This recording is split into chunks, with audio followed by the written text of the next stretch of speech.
Alors, au début de cette semaine sainte, rappelons-nous qu'il y a seul l'amour pour Dieu peut nous faire passer de la mort à la vie dans ce temps d'épreuve. Alors, je voudrais vous partager un peu ce qui se vit, ce que je reçois comme témoignage, à la fois de triste et aussi de beau, et pour que vous puissiez savoir un peu ce qui se passe autour de nous, et que vous ayez peut-être aussi une autre vision que ce qu'on vous transmet par les écrans, enfin par la télé et les médias. Alors, la première chose, je voudrais que vous faire partager les nombreuses souffrances qui ont lieu en ce moment avec cette épreuve. D'abord, les souffrances qui ont lieu dans les EHPAD. Malgré toute la bonne volonté des personnels des EHPAD, le fait que les personnes âgées soient confinées dans leur chambre, mangent dans leur chambre et ne voient plus leur famille, ça crée beaucoup de souffrances. Certains ne comprennent pas, certains dépriment, certains ne mangent plus, et beaucoup sont en train de perdre leur autonomie parce que lorsqu'on ne marche plus à cet âge-là, on ne remarchera plus jamais. Donc là, il y a beaucoup de souffrances, même s'il y a aussi des belles choses dont je parlerai après. Il y a aussi des souffrances, quelqu'un qui travaille aux urgences qui a témoigné, vous ne pouvez pas imaginer le nombre de violences conjugales et violences sur enfants qui ont lieu en ce moment. Il faut avoir conscience aussi de ça. Dans les souffrances aussi, il y a les souffrances de ceux qui vivent un deuil. Vous savez que chaque mois, il meurt à peu près 75 000 personnes en France. Donc, ce mois de mars, il y a eu 75 000 morts en plus des morts du virus. Et ces morts-là, c'est déjà une épreuve. Toute mort est une épreuve pour la personne qui s'en va, une épreuve pour la famille, mais qui est largement augmentée et devenue même un peu inhumaine à cause des événements. D'abord parce qu'en ce moment, des milliers de personnes meurent seules dans un hôpital ou un EHPAD, sans l'amour de leurs. Et pour les familles, c'est aussi une épreuve de ne pas pouvoir entourer de leur amour ces personnes-là, parce qu'ils n'ont pas le droit de les visiter à cause des règles qui sont données pour protéger les EHPAD des hôpitaux du virus. Et lorsque le deuil arrive, il y a besoin aussi de cet amour entre les personnes qui restent pour rendre cette épreuve plus humaine. Et ils ne peuvent pas le vivre parce qu'on ne peut pas rassembler les familles, parce qu'on ne peut pas célébrer les obsèques normalement, parce qu'on ne peut pas se rassembler dans la maison familiale. Et donc il faut prendre conscience c'est beaucoup de souffrance. Donc ça veut dire que là, ce mois de mars, c'est peut-être 80 000 familles qui ont vécu cette épreuve. Et vous savez que je me sens très concerné par cela et je le vis de l'intérieur.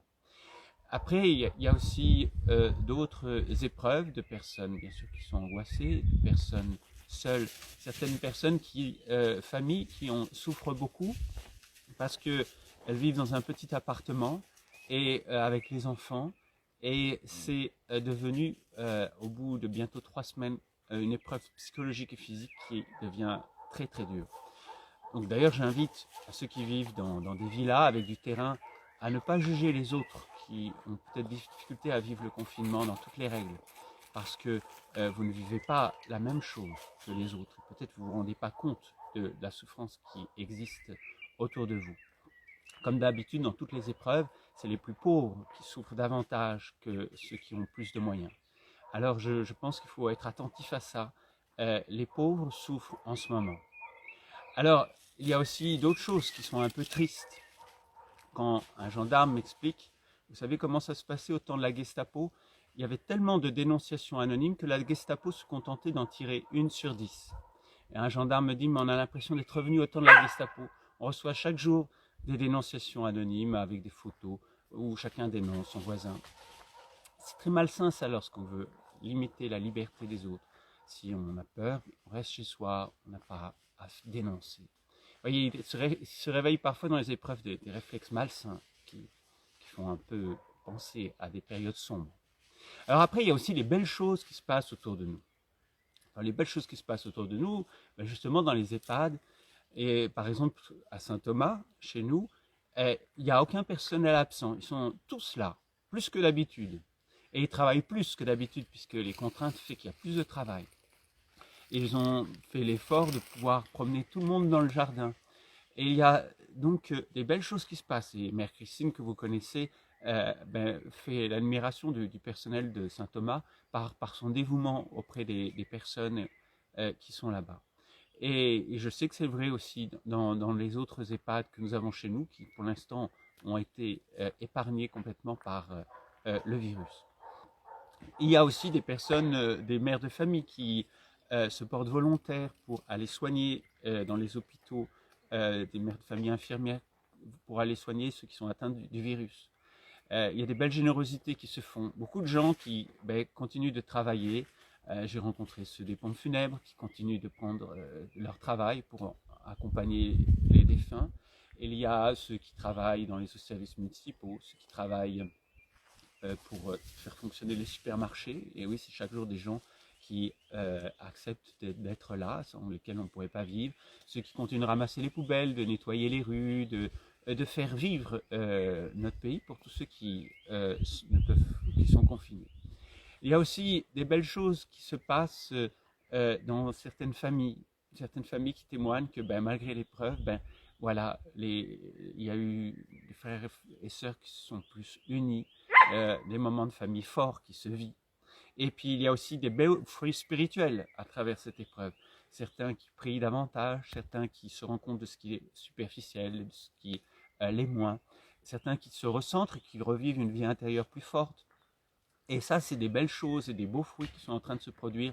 Et il y en a beaucoup autour de nous. Quand j'entends les catéchismes dire « nous sommes maintenant encore plus unis qu'avant », on était déjà très unis avant, mais cette épreuve nous unit encore plus à travers pourtant que les réseaux sociaux.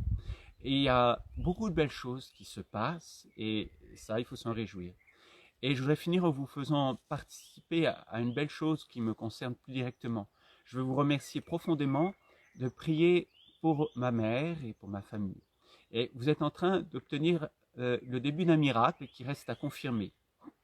On nous a dit mardi que les reins de ma mère étaient complètement bouchés par les métastases, alors qu'ils avaient pourtant déjà mis des drains, et que si les reins ne fonctionnaient plus, ma mère allait tomber dans le coma dans les heures qui venaient, et finalement mourir à l'hôpital seule. Et finalement, sans qu'on sache pourquoi, il paraît que ça peut arriver, mais les reins se sont débloqués. J'ai eu ma mère au téléphone chaque jour et elle a l'air d'aller de mieux en mieux ce qu'on entend à la voix. Toujours est-il que le miracle pour l'instant se produit, c'est-à-dire qu'elle va peut-être pouvoir rentrer à la maison puisqu'aucun organe vital n'est atteint et même si le cancer reste généralisé. Alors, je vous remercie de continuer à prier jusqu'à mercredi pour que mercredi elle puisse rentrer et qu'elle puisse ainsi partir au milieu de notre famille, chez elle et non pas seule parce que c'était trop inhumain. Et je vous remercie de cette prière. Je pense à tous ceux qui malheureusement sont en train de mourir seuls dans les hôpitaux ou ailleurs.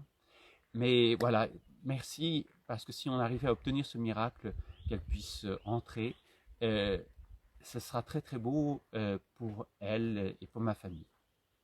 Merci à tous et je crois que toute cette prière nous unit et que nous serons réellement plus unis, plus proches de Dieu après cette épreuve qu'avant et que nous aurons compris que aimer Dieu, c'est vraiment nous rapprocher de la vie et nous rapprocher les uns des autres. À bientôt. Bonne soirée.